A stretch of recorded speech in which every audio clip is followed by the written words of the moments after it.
ಪುನೀತ್ಗೆ chicken ತಿನ್ಬೇಕಂದ್ರೆ ತುಂಬಾ ಇಷ್ಟ. ಆದ್ರೆ ಅವರ ಹೆಂಡತಿಯಾದ ಮಂಜು ವೆಜಿಟೇರಿಯನ್ ಆಗಿರ್ತಾಳೆ. ಮದ್ವೆ ಆಗಕ್ಕಿಂತ ಮುಂಚೆನೆ ಮಂಜು ಪುನೀತ್ ಹತ್ರ ಹೇಳ್ತಾಳೆ, ನನಗೆ ಚಿಕನ್ ಮಾಡಕ್ಕೆಲ್ಲ ಬರೋದಿಲ್ಲ ರೀ, ನಾನು ಮೀನು ಮಾಂಸ ತಿನ್ನೋದಿಲ್ಲ. ಅರೆ ಪರವಾಗಿಲ್ಲ, ಅಡಿಗೆ ಮಾಡಿದ್ರು ನಂಗೆ ಹಾಕ್ತೀಯಲ್ಲ. ನಾನು ಯಾವತ್ತೂ ಮಾಡಿಲ್ಲ ಮತ್ತು ನಾನು ಟ್ರೈ ಮಾಡ್ತೀನಿ. ಮದ್ವೆ ಆದ ನಂತರ ಮಾರನೇ ದಿನನೇ ಅವರ ತಾಯಿ ಬೇರೆ ತೀರ್ಕೊಂಡ್ಬಿಡ್ತಾರೆ. ಅಮ್ಮನ್ ದಿಸಿಂದ ಈ ಪೆದ್ದ ಪುನೀತ್ನ ಸಾಕ್ತಾ ಇದ್ದೀನಿ. ಇವ್ ನಮ್ಮ ಮನೆಯಿಂದ ಹೊರಗಾಕೋ ಸಮಯ ಬಂದಿದೆ. ಸರಿಯಾಗಿ ಹೇಳಿದ್ರಿ, ಕೆಲ್ಸ ಬರೋದಿಲ್ಲ, ಏನೂ ಇಲ್ಲ, ಸುಮ್ನೆ ಕುತ್ಕೊಂಡ್ ಬಿಟ್ಟಿಯಾಗಿ ಊಟ ಮಾಡ್ತಿರ್ತಾರೆ. ಪುನೀತ್ ಮತ್ತೆ ಅವ್ರ ಅಣ್ಣ ಆದ ರೋಹಿತ್ ಇಬ್ರು ಸೇರಿ ಹೋಟೆಲ್ ಒಂದನ್ನ ನಡೆಸ್ತಿರ್ತಾರೆ. ಪುನೀತ್ ಪಾಪ ತುಂಬಾನೇ ಅಮಾಯಕನಾಗಿದ್ದ. ಆದ್ರಿಂದ ರೋಹಿತ್ ಅವನತ್ರ ಚಿಕ್ಕ ಪುಟ್ಟ ಕೆಲ್ಸಗಳನ್ನ ಮಾಡಿಸ್ಕೊತಿದ್ದ, ಮತ್ತೆ ದುಡ್ಡು ಕೂಡ ಕೊಡ್ತಿರ್ಲಿಲ್ಲ. ಅವನ್ನ ಬೇಗ ಮನೆಯಿಂದ ಕಳ್ಸ್ಬಿಡ್ಬೇಕು ಅಂತ ನೋಡ್ತಿರ್ತಾನೆ. ಆದ್ರೆ ಅವ್ರ ಮನೇಲಿ ಅವ್ರ ತಾಯಿ ಇದ್ದ ಕಾರಣದಿಂದ ಅವನ್ನ ಕಳ್ಸಕ್ಕಾಗ್ತಿರ್ಲಿಲ್ಲ. ಪುನೀತ್, ನಿನ್ ಸಾಮಗ್ರಿ ತಗೊಂಡು ಇಲ್ಲಿಂದ ಹೊರಡು. ಹೋಗ್ಬೇಕಾ? ನಾನ್ ಎಲ್ಲಿ ಹೋಗ್ಲಿ? ಅದೆಲ್ಲ ನಂಗೆ ಗೊತ್ತಿಲ್ಲ, ಎಲ್ ಬೇಕಾದ್ರೂ ಹೋಗು. ಈ ಮನೇಲಿ ನಿಂಗೆ ಮತ್ತೆ ನಿನ್ ಹೆಂಡತಿಗೆ ಜಾಗ ಇಲ್ಲ, ಅರ್ಥ ಆಯ್ತಾ? ಮಂಜು ಅಳ್ತಾ ಅವ್ರ ಕಾಳನ್ನ ಹಿಡ್ಕೋತಾಳೆ.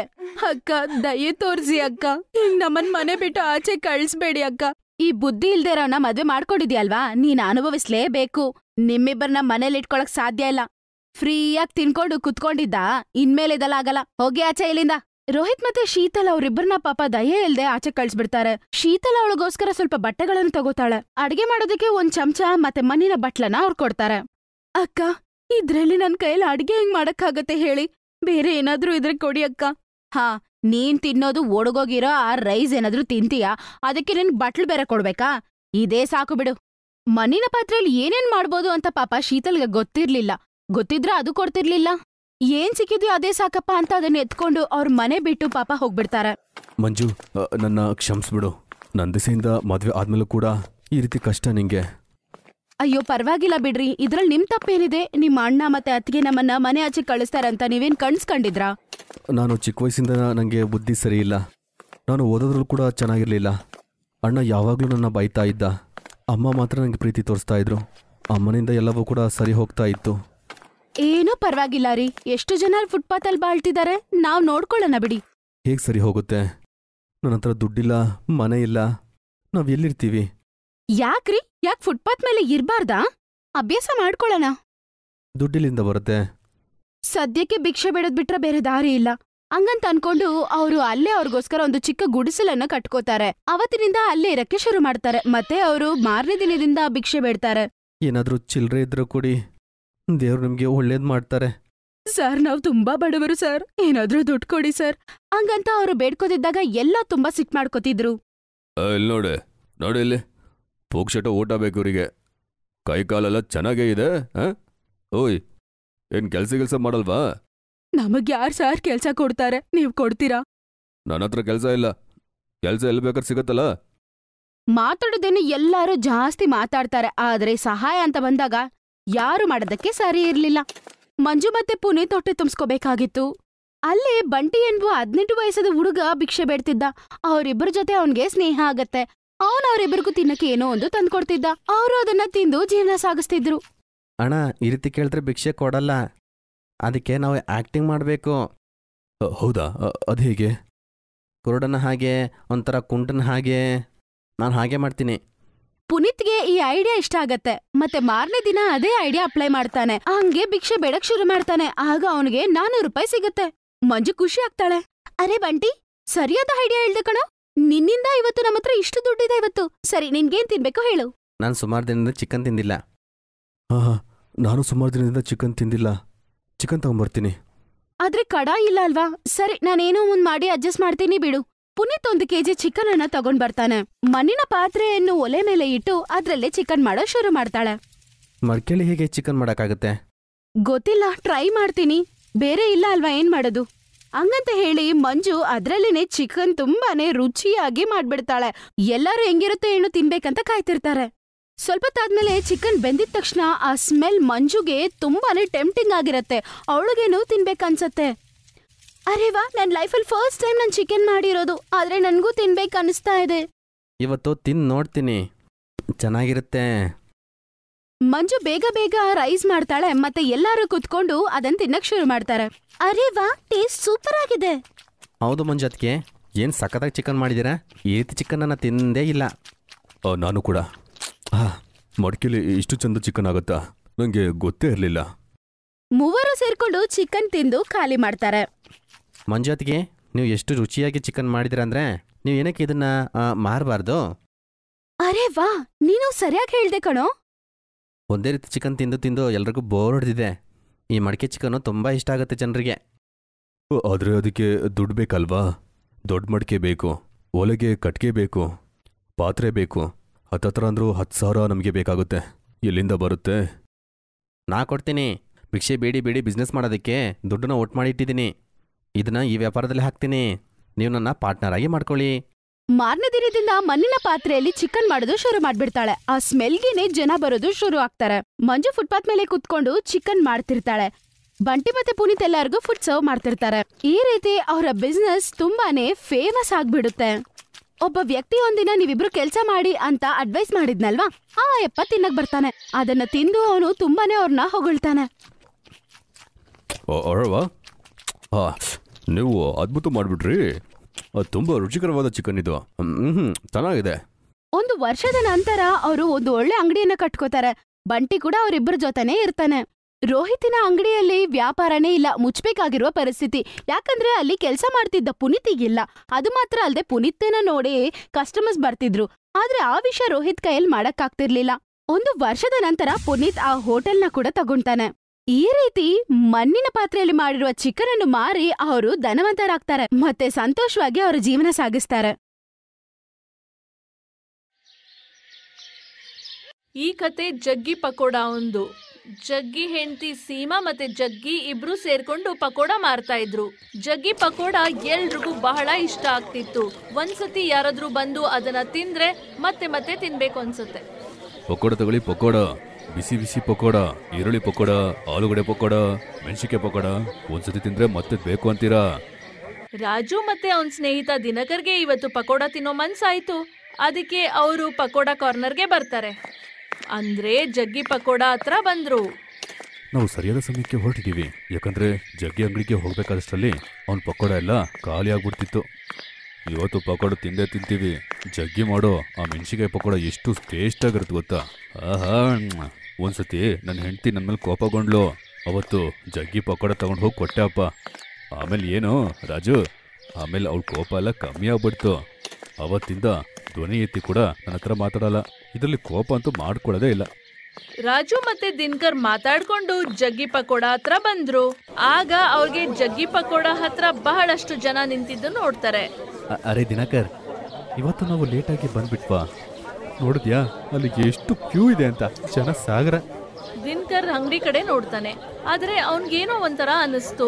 ಅವ್ನ್ ನೋಡ್ತಾನೆ ಅಂಗಡಿ ಹತ್ರ ಎಷ್ಟು ಜನ ಇದ್ರು ಎಲ್ರ ಕೈಯಲ್ಲೂ ಒಂದು ದಂಡ ಇತ್ತು. ಮತ್ತೆ ಅವರು ಕಲ್ ಕೂಡ ಇಟ್ಕೊಂಡಿದ್ರು. ಅರೆ ರಾಜು, ಜನ ಇದಾರೆ, ಆದ್ರೆ ಜನರು ಕೋಲು ಕಲ್ಲ ಹಿಡ್ಕೊಂಡಿದ್ದಾರೆ. ಏನಾದ್ರು ಗಲಾಟೆನಾ?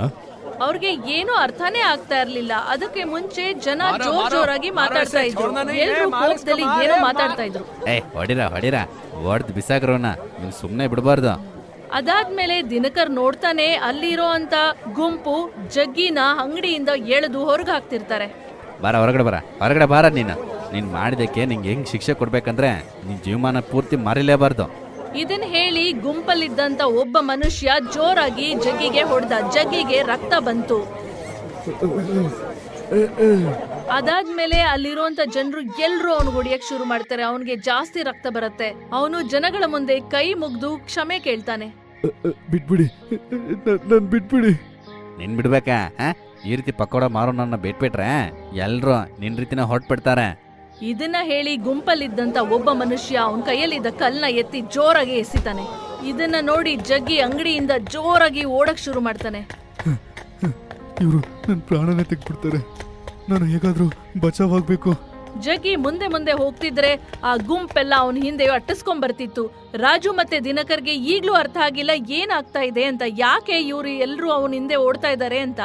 ಎಲ್ರು ಯಾಕೆ ಇವನ್ನ ನಾಚಿಕೆ ಪಕೋಡೆವಾಲ ಅಂತ ಕರೀತಿದ್ದಾರೆ? ಯಾಕೆ ಎಲ್ರು ಅವನ್ನ ಅಟ್ಟಿಸ್ಕೊಂಡ್ ಬರ್ತಿದ್ದಾರೆ? ಇದಕ್ಕೆ ನಾವ್ ಹಿಂದೆ ಹೋಗಿ ನೋಡ್ಬೇಕಾಗತ್ತೆ. 100, 200, 300, 400, ಇವತ್ತಿನ ದುಡಿಮೆ 500 ರೂಪಾಯಿ. ಇದೇ ರೀತಿ ವ್ಯಾಪಾರ ಆಗ್ತಾ ಇದ್ರೆ ಚಂದ ಮಾವನ್ನೇ ಕೊಂಡ್ಬಿಡ್ತೇನೆ. ರೀ, ನನ್ಗೆ ಗೆಜ್ಜೆ ಎಲ್ಲ ಏನು ಬೇಡ. ಅಯ್ಯೋ, ಏನಾಯ್ತು? ಯಾವಾಗ್ಲೂ ಒಡೆ ಹಾಕೊಂಡಿರ್ತೀಯ? ಹೌದು, ಒಡವೆ ನನಗೆ ಬೇಕು, ಆದ್ರೆ ನಿಯತ್ತಿನ ದುಡ್ಡಿಂದ ಮಾತ್ರ.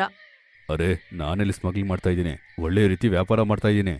ನೋಡ್ರಿ, ನಿಮ್ಗೂ ಗೊತ್ತು ನೀವು ಹೇಗ್ ಸಂಪಾದನೆ ಮಾಡ್ತಿದ್ದೀರಿ ಅಂತ. ನೀವು ಪಕೋಡ ಮಾಡೋದಕ್ಕೆ ನೀವೇನ್ ಮಾಡ್ತೀರಿ ಅಂತ ಎಲ್ರಿಗೂ ಗೊತ್ತಾಗ್ಬಿಟ್ರೆ ಬಹಳ ಕಷ್ಟ ಆಗುತ್ತೆ. ಆಮೇಲೆ ಯಾರು ನಿಮ್ಮನ್ನ ಬಿಡೋದಿಲ್ಲ. ನೀ ಸುಮ್ನಿರು, ನನ್ನ ಹತ್ರ ಎಲ್ಲ ಈ ರೀತಿ ಹೇಳ್ಬೇಡ. ವ್ಯಾಪಾರ ಹೆಂಗ್ ಮಾಡ್ಬೇಕು ಅಂತ ನಂಗೆ ಗೊತ್ತು, ಅರ್ಥ ಆಯ್ತಾ? ಜಗ್ಗಿ ಬಹಳ ಕೆಟ್ಟ ಮನುಷ್ಯ ಆಗಿದ್ದ. ಅವನು ಪಕೋಡೆ ಮಾರ್ತಾ ಇದ್ದ, ಆದ್ರೆ ಬಹಳ ಕಚ್ಚಡವಾಗಿ. ಅವನು ಪಕೋಡ ಮಾಡೋದಕ್ಕಿಂತ ಮುಂಚೆ ಅವನ್ ಕೈ ಕೆಳಗಡೆ ಅದನ್ನ ಇಟ್ಕೊಂಡು ಆಮೇಲೆ ಸುಡ್ತಾ ಇದ್ದ. ಇದೆಲ್ಲ ಮಾಡೋದು ಅವನ್ಗೆ ಬಹಳ ಮಜಾ ಕೊಡ್ತಿತ್ತು. ಪಕೋಡ ಉಂಡೆ ರೆಡಿ ಆಯ್ತು. ಈಗ ಇದನ್ನ ನನ್ನ ಕಂಕ್ಲಲ್ಲಿ ಸುತ್ತಬೇಕು. ಮಟ್ಟ ಆಯ್ತು. ಈಗ ಇದನ್ನ ಕಡಾಯಲ್ಲಿ ಹಾಕ್ತೀನಿ. ಇದನ್ನ ಹೇಳಿ ಆ ಪಕೋಡನ ಅವನು ಎಣ್ಣೆಲ್ ಹಾಕ್ದ. ಅದಾದ್ಮೇಲೆ ತೆಗೆದು ಆ ತಟ್ಟೆಲಿದ್ದಂತ ಪಕೋಡನ ಮತ್ತೆ ನೋಡ್ದ, ಮತ್ತೆ ಮನ್ಸಲ್ಲೇ ನಕ್ಕೊಂಡ. ಇಲ್ಲೋಡು, ನನ್ನ ಪಕೋಡ ಈಗ ತಯಾರಾಗಿದೆ. ಸೀಮಾ, ನಂಗೆ ಟೈಮ್ ಇಲ್ಲ, ಇನ್ನಷ್ಟು ಪಕೋಡ ಉಂಡೆ ಮಾಡಬೇಕು. ಸೀಮಾ ದಿನ ಗಂಡ ಈ ರೀತಿ ಮಾಡೋದನ್ನ ನೋಡಿ ಸುಮ್ನೆ ಇರಿ ಅಂತ ಎಷ್ಟ್ ಹೇಳಿದ್ರು ಅವ್ನ್ ಕೇಳೋದೇ ಇಲ್ಲ. ಅರೆ, ಯಾವಾಗ ನೋಡಿದ್ರು ನನ್ನ ಬೈತಾನೆ ಇರ್ತೀಯ. ನಾನೇನು ತಪ್ಪು ಮಾಡಿದ್ದೀನಾ? ಇದೇ ರೀತಿ ಮಾಡಿದ್ರೇನೆ ಟೇಸ್ಟ್ ಬರುತ್ತಂತೆ. ಆ ಬೆವರಿಂದನೇ ಟೇಸ್ಟ್ ಬರೋದು ಗೊತ್ತಾ? ಆ ಬೆವ್ರು ಇಟ್ಕೊಂಡೆ ನಾನು ವ್ಯಾಪಾರ ಮಾಡ್ತಾ ಇದ್ದೀನಿ. ನನ್ನ ಕಂಕ್ಲು ಬೆವರಿಂದ ಮಾಡ್ತಾ ಇದ್ದೀನಿ. ಅದ್ರ ಟೇಸ್ಟ್ಗೋಸ್ಕರ ಜನ ಬರ್ತಾ ಇರೋದು ಗೊತ್ತಾ? ಈ ರೀತಿ ಮಾಡೋದ್ರಿಂದನೇ ನಾನು ತುಂಬಾ ಫೇಮಸ್ ಆಗಿದ್ದೀನಿ. ನನ್ನ ಬೆವರಿನ ಪಕೋಡ. ನನಗ್ ಬೇಡ ನಿಮ್ ಪಕೋಡ, ಆದ್ರೆ ನಾನು ಈಗ್ಲೂ ಹೇಳ್ತಾ ಇದ್ದೀನಿ, ಒಂದಲ್ಲ ಒಂದಿನ ಇದು ನಿಮ್ಗೆ ಬಹಳ ಕಷ್ಟ ಕೊಡುತ್ತೆ ಅಂತ. ಹೆಂಡತಿ ಹೇಳೋ ಮಾತನ್ನ ಜಗ್ಗಿ ಒಂಚೂರು ಕೇಳ್ತಿರ್ಲಿಲ್ಲ. ಅವನು ನಾಚಿಕೆ ತೊರೆದು ಅದೇ ರೀತಿ ಮಾಡ್ತಿದ್ದ. ಅವನ್ನ ತುಂಬಾ ನಂಬಿದಂತ ಗ್ರಾಹಕರಿಗೆ ಸೆಕೆ ತುಂಬಿದಂತ ಗಲೀಜ್ ಪಕೋಡ ಕೊಡ್ತಿದ್ದ. ಸಮಯ ಹೀಗೆ ನಡೀತಾ ಇತ್ತು. ಜಗ್ಗಿ ಇದೇ ರೀತಿ ಮಾಡ್ತಾ ಇದ್ದ. ಈ ಮಧ್ಯದಲ್ಲಿ ಸೀಮಾ ಗರ್ಭವತಿಯಾದ್ಲು. ಜಗ್ಗಿ ಕೂಡ ಬಹಳ ಖುಷಿ ಪಟ್ಟ. ವಾ ಸೀಮಾ, ನೋಡಿದ್ಯಾ ದೇವ್ರು ನಮ್ಮೇಲೆ ಎಷ್ಟು ಕೃಪೆ ತೋರ್ತಾ ಇದ್ದಾನಂತ? ಹಾ, ನೋಡ್ತಾ ಇದ್ದೀನಿ. ಅದಕ್ಕೆ ಈ ಕೆಟ್ಟ ಕೆಲ್ಸನ ಈಗ್ಲಾದ್ರೂ ಬಿಟ್ಬಿಡಿ. ನಮ್ ಮನೇಲಿ ಮಗು ಬರ್ತಿದೆ. ಮತ್ತೆ ಸ್ಟಾರ್ಟ್ ಆಯ್ತಾ? ನಿಂಗೇನ್ ಸಮಸ್ಯೆ? ಒಂದೊಂದ್ಸತಿ ನೀನನ್ನ ದೊಡ್ಡ ದುಶ್ಮನ್ ಅಂತ ಅನ್ಸುತ್ತೆ ಗೊತ್ತಾ? ಹೀಗೆ ಇನ್ನೊಂದ್ಸತಿ ಜಗ್ಗಿ ಸೀಮಾಗೆ ಜೋರಾಗಿ ಬೈದು ಅದೇ ರೀತಿ ಮಾಡಕ್ಕೆ ಶುರು ಮಾಡ್ದ. ನಿಮಗ್ ಗೊತ್ತಲ್ಲ, ಈ ಕೆಟ್ಟ ಕೆಲ್ಸ ಹೇಗೆ ನೀವು ರಹಸ್ಯವಾಗಿ ಮಾಡಿದ್ರು ಯಾವತ್ತಾದ್ರೂ ಒಂದಿನ ಬಯಲಾಗತ್ತೆ ಅಂತ, ಮತ್ತೆ ಮಾಡಿರೋಂಥ ತಪ್ಪುಗಳಿಗೆ ಶಿಕ್ಷೆ ಅನುಭವಿಸ್ಲೇಬೇಕು ಅಂತ. ಒಂದಿನದ ಮಾತು, ಜಗ್ಗಿ ಪಕೋಡ ಮಾಡಕ್ಕೆ ಅಂತ ಆ ಉಂಡೆಗಳನ್ನ ಅವನ್ ಕೈ ಕೆಳಗಡೆ ಇಟ್ಕೊಂಡು ಪ್ರೆಸ್ ಮಾಡ್ತಿದ್ದ, ಮತ್ತೆ ಅದನ್ನ ಎಣ್ಣೆಗೆ ಹಾಕ್ತಿದ್ದ. ಆಗ ಅಲ್ಲಿ ಒಬ್ರು ನಿಂತ್ಕೊಂಡು ನೋಡೇ ಬಿಟ್ರು. ಪಕೋಡ ಮಾಡೋ ಜಗ್ಗಿ ಏನ್ ಮಾಡ್ತಾ ಇದ್ದಾನೆ? ಅಯ್ಯಯ್ಯ, ಚೀ ಚೀ ಚೀ ಚೀ ಚೀ, ನಂಗಂತೂ ವಾಮಿಟ್ ಬರ್ತಾ ಇದೆ. ಏನ್ ಮಾಡ್ತಾ ಇದ್ದಾನೆ ಅವನು? ಅವನು ಮೆಲ್ಲಿಗೆ ಜಗ್ಗಿ ವಿಡಿಯೋ ಮಾಡ್ಕೊಂಡ್ಬಿಟ್ಟ. ಮತ್ತೆ ಅವನ ಅಂಗಡಿ ಹತ್ರ ಹೋದ. ಏ ಜಗ್ಗಿ, ನಿಂಗೆ ನಾಚಿಕೆ ಆಗಲ್ಲ? ಎಲ್ಲರೂ ನಂಬಿಕೆ ಇಟ್ಟು ನಿನ್ನ ಹತ್ರ ತಗೊಂಡು ತಿಂತಾರೆ, ನೀನು ಗಲೀಜ್ ಪಕೋಡ ಮಾಡ್ತಿದ್ಯಾ? ಗಲೀಜ್ ಪಕೋಡನ? ಏನು ಹೇಳ್ತಿದ್ದೀರಾ? ಜಾಸ್ತಿ ಮಾತಾಡಬೇಡ. ನೀನು ಪಕೋಡವನ್ನು ಚಪ್ಪಟೆ ಮಾಡೋದಕ್ಕೆ ನಿನ್ನ ಕಂಕ್ಳಲ್ಲಿಟ್ಟು ಒತ್ತಿಯ ತಾನೆ? ಚೀ ಚೀ ಚೀ ಚೀ, ನೀವು ಏನು ಹೇಳ್ತಾ ಇದ್ದೀರಾ? ಆ ರೀತಿ ಎಲ್ಲ ಮಾಡ್ತಾರಾ? ನಾನು ತುಂಬ ಸ್ವಚ್ಛವಾಗಿ ಕೆಲಸ ಮಾಡ್ತೇನೆ. ಸೀಮಾ, ಹೇಳು. ಸೀಮಾ ಜಗ್ಗಿ ಕೇಳಿದ್ದಕ್ಕೆ ಏನೂ ಉತ್ತರ ಕೊಡ್ಲಿಲ್ಲ. ಅವಳು ಬರೀ ತಲೆ ಬಗ್ಗಿಸ್ಕೊಂಡಿದ್ಲು. ಆ ಗ್ರಾಹಕನ್ಗೆ ಗೊತ್ತಾಯ್ತು ಜಗ್ಗಿ ಈ ರೀತಿ ಅವನ್ ಮಾತನ್ನ ನಂಬಲ್ಲ ಅಂತ. ಅದಕ್ಕೆ ಅವನು ವಿಡಿಯೋ ಮಾಡಿದ್ನಲ್ಲ, ಆ ವಿಡಿಯೋನ ಎಲ್ಲ ಜನರಿಗೂ ಕಳ್ಸಕ್ ಶುರು ಮಾಡ್ದ. ಯಾರ್ಯಾರ ಆ ವಿಡಿಯೋ ನೋಡಿದ್ರು ಅವರು ವಾಂತಿ ಬರ್ತಿತ್ತು. ಚೀ ಚೀ ಚೀ, ಅಯ್ಯೋ ದೇವ್ರೆ, ಅಯ್ಯೋ ಇವನ ಹತ್ರ ನಾನು ಪಕೋಡ ತಿಂದಿನಿ. ಇವನು ಈ ರೀತಿನ ಪಕೋಡ ಮಾಡ್ತಾನೆ? ಜನರ ಆರೋಗ್ಯದಲ್ಲಿ ಅವನು ಆಟ ಆಡ್ತಾ ಇದ್ದಾನೆ. ಆ ವಿಡಿಯೋ 1ರಿಂದ 10, 10ರಿಂದ 100, 100ರಿಂದ 1000, 1000ದಿಂದ ಲಕ್ಷ ಜನಕ್ಕೆ ವೈರಲ್ ಆಗೋಯ್ತು. ಈ ವಿಡಿಯೋ ಯಾರ್ಯಾರು ನೋಡಿದ್ರೋ ಅವ್ರಿಗೆಲ್ಲ ಬಹಳ ಕೋಪ ಬಂತು. ಅವರೆಲ್ಲರೂ ಒಂದು ಕೋಲ್ ಎತ್ಕೊಂಡು ಜಗ್ಗಿ ಅಂಗಡಿ ಹತ್ರ ಬಂದ್ಬಿಟ್ರು. ಇವತ್ತಿವನನ್ನ ಬಿಡ್ಲೇಬಾರ್ದು. ಇವನಿಗೆ ತಕ್ಕ ಪಾಠ ಕಲಿಸ್ಲೇಬೇಕು, ಹೊಡೆದು ಬಿಸಾಕ್ಬೇಕು. ಕಡೆಗೂ ಅವನನ್ನ ಎಲ್ರು ಹಿಡ್ದಾಕಿದ್ರು. ಅದಾದ್ಮೇಲೆ ಎಲ್ರು ಅವನ್ನ ಜೋರಾಗಿ ಹೊಡಿಯಕ್ ಶುರು ಮಾಡಿದ್ರು. ಆಗ ಅವನ್ ಹೆಂಡತಿ ಸೀಮಾ ಜೋರ್ ಓಡ್ ಬಂದು ಕೈ ಮುಗ್ದು ಕೇಳ್ಕೊಂಡ್ಲು, ನನಗ್ ಗೊತ್ತು ಅವ್ರ ತಪ್ಪು ಕ್ಷಮ್ಸೋ ಅಂತ ತಪ್ಪಲ್ಲ, ಆದ್ರೆ ಅವರು ನಿಮ್ಗೆಲ್ಲ ವಿಶ್ವಾಸ ದ್ರೋಹ ಮಾಡಿದ್ದಾರೆ. ಅವರು ನಿಮ್ ಹೆಲ್ತ್ ಜೊತೆ ಆಟ ಆಡಿದ್ದಾರೆ. ಆದ್ರೆ ನೀವೀಗ ಇವ್ರನ್ನ ಸಾಯಿಸ್ಬಿಟ್ರೆ ನನ್ ಹೊಟ್ಟೆಯಲ್ಲಿ ಈಗ ಬೆಳಿತಿರೋಂತ ಮಗುಗೆ ತಂದೆ ಇರೋದಿಲ್ಲ. ದೇವ್ರಿಗೋಸ್ಕರ ನನ್ ಮಗುಗೆ ದಯೆ ತೋರ್ಸಿ, ಆಮೇಲೆ ಅವ್ರನ್ನ ಬಿಟ್ಬಿಡಿ. ಈ ಗರ್ಭವತಿ ಹೆಣ್ಣು ಬೇಡ್ಕೊಳ್ತಿರೋದನ್ನ ನೋಡಿ ಎಲ್ರು ಅಯ್ಯೋ ಪಾಪ ಅಂತ ಅವನನ್ನ ಬಿಟ್ಕೊಟ್ಬಿಟ್ರು. ಇಲ್ಲಿ ನೋಡು, ಈಗ ನಿನ್ನ ಜೀವಂತವಾಗಿ ಬಿಟ್ಟಿದೀವಿ. ಮತ್ತೆ ಪಕೋಡ ಮಾಡ್ತೀನಿ, ಅದು ಮಾಡ್ತೀನಿ ಅಂತ ನೀನ್ ಬಂದ್ರೆ ಇಲ್ಲೇ ಹೂತಾಕ್ಬಿಡ್ತೀವಿ. ಸೀಮಾ ಅವ್ರೆಲ್ರಿಗೂ ಪ್ರಾಮಿಸ್ ಮಾಡಿದ್ಲು. ಮತ್ತೆ ಜಗ್ಗಿ ಅಲ್ಲಿಂದ ಜಾಗ ಖಾಲಿ ಮಾಡ್ಬೇಕಾಯ್ತು. ಮತ್ತೆ ಇದೇ ರೀತಿ ಮಾಡ್ತಾನೆ ಅಂತ ಅವನ್ನ ಅಲ್ಲಿಂದ ದೂರ ಕಳಿಸ್ಬಿಟ್ರು. ಇದೆಲ್ಲ ಆದ್ಮೇಲೆ ಅವನು ಅದೇ ಜಾಗದಲ್ಲಿ ವ್ಯಾಪಾರ ಮಾಡಕ್ ಆಗ್ತಿರ್ಲಿಲ್ಲ. ಯಾಕೆಂದ್ರೆ ಅವರೆಲ್ಲರೂ ಆ ಜಾಗನ ಖಾಲಿ ಮಾಡಿಸ್ಬಿಟ್ರು. ಜಗ್ಗಿ ಎಲ್ಲೇ ಅಂಗಡಿ ಹಾಕಕ್ ಹೋದ್ರೂ ಅವನ ಹಳೆ ಕರ್ಮ ಅವನ್ ಜೊತೆಗ್ ಬಂದೇ ಬಿಡ್ತಿತ್ತು. ಅವನ್ ಮಾಡಿದ್ದಕ್ಕೆ ಅವನ್ಗೆ ಬಹಳ ಬೇಜಾರಾಗ್ತಿತ್ತು. ಆದ್ರೆ ಗೊತ್ತಲ್ಲ ನಿಮ್ಗೆ, ಮಾಡಿದುಣ್ಣೋ ಮಾರಾಯ ಅಂತ. Best buddies. Hello friends. Thanks for watching this video. अगर आपको ये वीडियो पसंद आया है तो प्लीज लाइक, सब्सक्राइब, कमेंट्स करें इस वीडियो पर और हाँ, शेयर करना भी ना भूलें। और भी मजेदार वीडियो देखने के लिए नीचे दिए गए बेल आइकॉन को दबाएं। देखते रहिए बेस्ट बडीज।